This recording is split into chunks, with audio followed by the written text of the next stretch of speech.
Bismillahirrahmanirrahim. Assalamualaikum warahmatullahi wabarakatuh. Alhamdulillah wa syukurillah, wassalatu wassalamu ala rasulillah Muhammad sallallahu alaihi wasallam. Alhamdulillah, kita bersyukur kepada Allah subhanahu wa ta'ala yang senantiasa telah memberikan nikmat yang berlimpah ganda kepada kita semua, yaitu nikmat iman, nikmat Islam, nikmat sehat jasmani dan rohani kami. Tidak lupa juga saya mendoakan buat para sahabat semua, mudah-mudahan Allah sehatkan badannya, Allah tambahkan umurnya, Allah berkahkan rezekinya, dan Allah mudahkan dalam segala urusan-urusannya. Amin ya Allah ya rabbal alamin. Sahabat muslim yang dirahmati Allah, sebelum melangkah ke videonya, saya mohon dengan kerendahan hati untuk kiranya mendukung channel ini dengan cara mensubscribe, like, mengkomen, dan mengisi kolom komentarnya agar kita bisa saling mendoakan dalam channel ini. Mudah-mudahan kita semua mendapatkan ridho dari Allah Subhanahu wa ta'ala dan mendapatkan keberkahan, keselamatan, dan perlindungan lahir maupun batin, dunia dan akhirat. Amin ya Allah ya rabbal alamin. Di pembahasan kali ini kita akan membahas bagaimana tentang syukur kita kepada Allah Subhanahu wa ta'ala. Bentuk syukur bukan hanya sekedar kita di lisan untuk mengucapkan alhamdulillahirabbil alamin. Tentunya ada beberapa hal yang mesti kita tahu dan mesti kita pelajari tentang rasa syukur kita kepada Allah Subhanahu wa ta'ala, yaitu diantaranya dengan kita memperbanyak ibadah, dengan kita memperbanyak sedekah, dengan selalu senantiasa untuk kita belajar beristiqomah dalam segala hal yang baik, baik hubungan antara Gusti Allah, baik hubungan antar sesama manusia. Sahabat beriman yang dirahmati Allah, dikisahkan dari Abu Kilabah, seorang sahabat Nabi yang selalu bersyukur dan sabar dalam menghadapi segala ujian dan cobaan dari Allah Subhanahu wa ta'ala.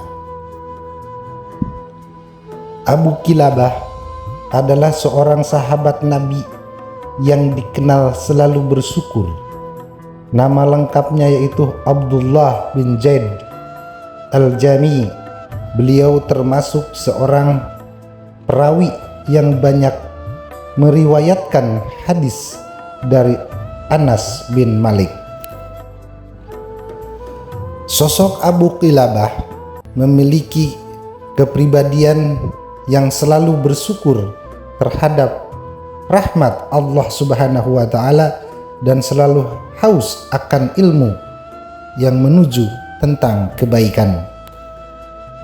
Sebelum ke topik pembahasan, ada salah satu ayat dari Al-Quran yang menjelaskan tentang apa dan makna kita bersyukur kepada Allah Subhanahu wa ta'ala. Bersyukur sudah seharusnya menjadi kewajiban bagi seluruh umat manusia. Seringkali manusia hanya mengingat Allah Subhanahu wa ta'ala hanya seketika sedang ditimpa musibah atau keadaan susah. Berbagai kenikmatan yang diberikan Allah Subhanahu wa ta'ala seringkali kita lupakan. Ali bin Abi Thalib radhiyallahu an juga pernah berkata kepada seorang laki-laki dari Hamzan, nikmat itu terhubung dengan syukur. Syukur itu terkait dengan adanya tambahan, dan keduanya terkait dalam satu ikatan. Tambahan nikmat dari Allah Subhanahu wa ta'ala hanya akan putus bila seseorang hamba putus dari rasa bersyukur. Berikut ini akan dijelaskan beberapa ayat dalam Al-Quran mengenai pentingnya bersyukur kepada Allah Subhanahu wa ta'ala. Ayat Al-Quran pentingnya bersyukur dirangkum dari kitab Ihya Ulumuddin 9 karya Imam Ghazali. Berikut kumpulan ayat Al-Quran yang menjelaskan pentingnya bersyukur kepada Allah Subhanahu wa Ta'ala. Yang pertama, surat Al-Baqarah ayat 152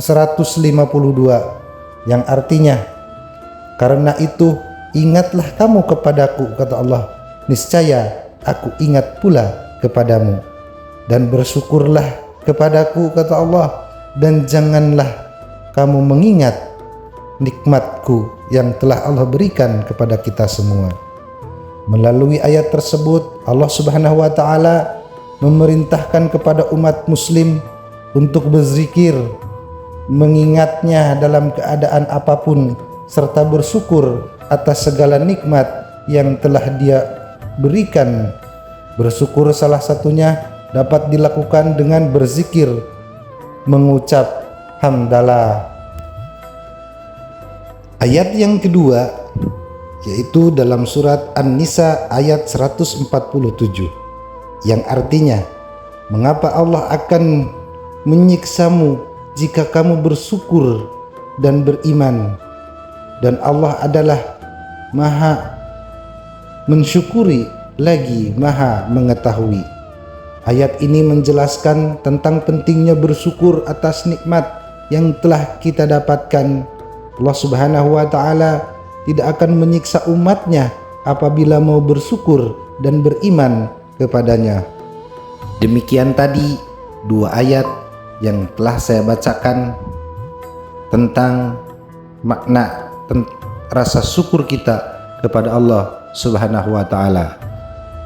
Sahabat beriman yang dirahmati Allah, mari kita kembali tentang kisah Abu Kilabah yang tadi telah kita jelaskan tentang ayat-ayat yang mengenai tentang rasa syukur kita kepada Allah Subhanahu wa Ta'ala. Suatu hari Abu Kilabah pernah ditanya, siapakah orang yang paling kaya? Kemudian ia menjawab, orang yang paling kaya adalah orang yang bersyukur atas apa yang diberikan Allah Subhanahu wa Ta'ala kepadanya. Lalu, siapakah orang yang paling berilmu? Tanya seseorang itu lagi. Abu Kilabah menjawab, orang yang selalu meningkatkan pengetahuannya melalui pemberian itu.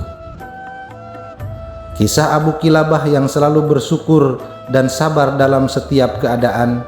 Kisah Abu Kilabah yang selalu bersyukur dikisahkan dalam buku Rahasia Dahsyat di balik kata syukur karya Yan Adam berdasarkan riwayat dari Abdullah bin Muhammad. Abdullah bin Muhammad pernah mengatakan, suatu hari aku pernah berada di daerah pembatasan wilayah Arsyih di negeri Mesir. Aku melihat sebuah kemah kecil yang dari bentuknya menunjukkan bahwa pemiliknya orang yang sangat miskin. Lalu aku pun mendatangi kemah yang berada di padang pasir tersebut untuk melihat apa yang ada di dalamnya. Aku melihat ada seorang laki-laki, tetapi bukan laki-laki biasa. Kondisi laki-laki itu sedang berbaring dengan tangan dan kakinya yang buntung. Telinganya sulit mendengar, matanya buta, dan tidak ada yang tersisa selain lisannya yang berbicara.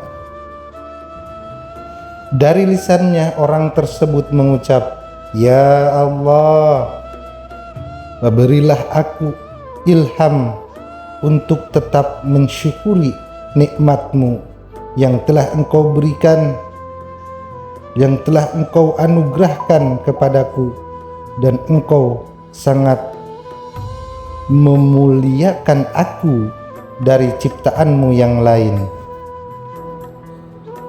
Lantas aku pun menemuinya dan berkata kepada orang itu, "Wahai saudaraku, nikmat Allah subhanahu wa ta'ala mana yang engkau syukuri? Sang laki-laki pemilik kemah menjawab, wahai saudara, diamlah. Demi Allah, seandainya Allah datangkan lautan, niscaya lautan tersebut akan menenggelamkanku, atau gunung apa, yang pasti aku akan terbakar, atau dijatuhkan langit kepadaku, yang pasti akan aku meremukkanku. Aku tidak akan mengatakan apapun kecuali rasa syukur. Aku kembali bertanya, bersyukur atas apa? Laki-laki pemilik kemah menjawab lagi, tidaknya engkau melihat dia telah menganugerahkan aku Islam yang senantiasa berzikir dan bersyukur. Di samping itu, aku juga memiliki anak yang waktu sholat ia selalu menuntunku untuk ke masjid, dan ia pula yang menyuapiku. Namun sejak 3 hari ini dia tidak pulang kemari. Bisakah engkau tolong carikan dia? Aku pun menyanggupi permohonan dan pergi untuk mencari anaknya. Setelah beberapa saat mencari, aku mendapatkan jemaah yang sedang dikerubungi oleh singa. Ternyata anak laki-laki tersebut telah diterkam oleh sekumpulan singa. Mengetahui tragedi itu, aku pun bingung bagaimana cara mengatakan kepada laki-laki pemilik kemah itu. Aku lalu kembali dan berkata kepadanya untuk menghiburnya, wahai saudaraku, sadarkah engkau mendengar kisah tentang Nabi Ayub? Laki-laki itu pun menjawab, ya, aku tahu kisahnya. Kemudian aku bertanya lagi, sesungguhnya Allah telah memberinya cobaan dalam urusan hartanya. Bagaimana keadaannya dalam menghadapi musibah itu? Ia pun menjawab, ia menghadapinya dengan sabar. Aku bertanya kembali, wahai saudaraku, Allah telah menguji Ayub dengan kefakiran. Bagaimana keadaannya? Lagi-lagi ia menjawab, ia bersabar. Aku kembali memberi pertanyaan. Ia pun diuji dengan tewasnya semua anak-anaknya. Bagaimana keadaannya? Ia pun menjawab, ia tetap bersabar. Aku kembali bertanya yang terakhir kali. Ia juga diuji dengan penyakit di badannya. Bagaimana keadaannya? Ia pun menjawab, dan dia baik, katanya. Ia tetap bersabar. Sekarang katakan padaku, di mana anakku? Lalu aku berkata, sesungguhnya putramu telah aku temukan di antara gundukan pasir dalam keadaan telah diterkam dan dimakan oleh binatang buas. Semoga Allah melipat gandakan pahala bagimu dan menyabarkanmu.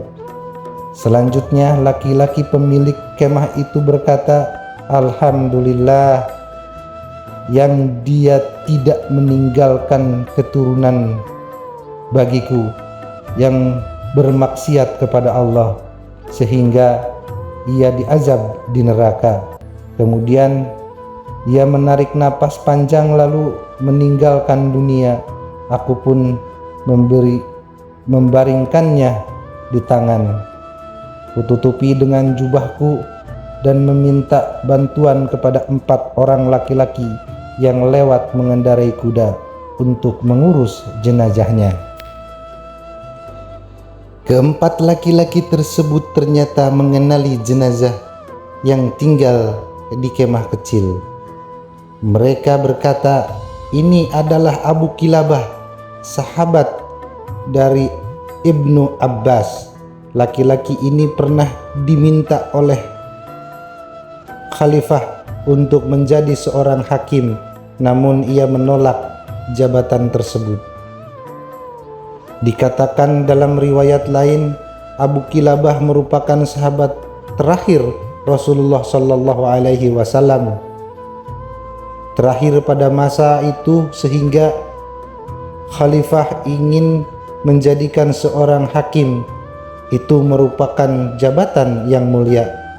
Tetapi Abu Kilabah menolaknya dan pergi ke wilayah Mesir hingga wafat dalam keadaan seperti ini. Demikian kisah Abu Kilabah, sahabat Nabi yang senantiasa selalu bersyukur dan bersabar. Semoga sifat mulia tersebut dapat diteladani oleh umat muslim. Sahabat beriman yang dirahmati Allah, demikian tadi telah kita sampaikan sejarah riwayat tentang sahabat Rasul yang pandai bersyukur dan bersabar, yaitu Abu Kilabah. Mudah-mudahan kita semua bisa mengambil hikmah dari sejarah sahabat Abu Kilabah, seorang sahabat Rasul yang punya kesabaran, yang banyak rasa bersyukur kepada Allah Subhanahu wa Ta'ala. Semoga kita semua Allah jadikan, Allah istiqomahkan untuk senantiasa bersyukur dan bersabar dalam menghadapi ujian dan cobaan yang Allah berikan kepada kita semua. Amin, amin ya Allah ya Rabbal Alamin. Mungkin video dari saya dicukupkan sekian dulu. Kurang-kurangnya saya mohon dibukakan pintu maaf yang sebesar-besarnya. Terima kasih kepada para sahabat yang sudah nonton, sudah like, sudah subscribe, sudah mengisi kolom komentar untuk senantiasa kita bareng-bareng sama-sama saling mendoakan satu dengan yang lain. Kami ucapkan sekali lagi banyak-banyak terima kasih. Wabillahi taufik wal hidayah. Wassalamualaikum warahmatullahi wabarakatuh.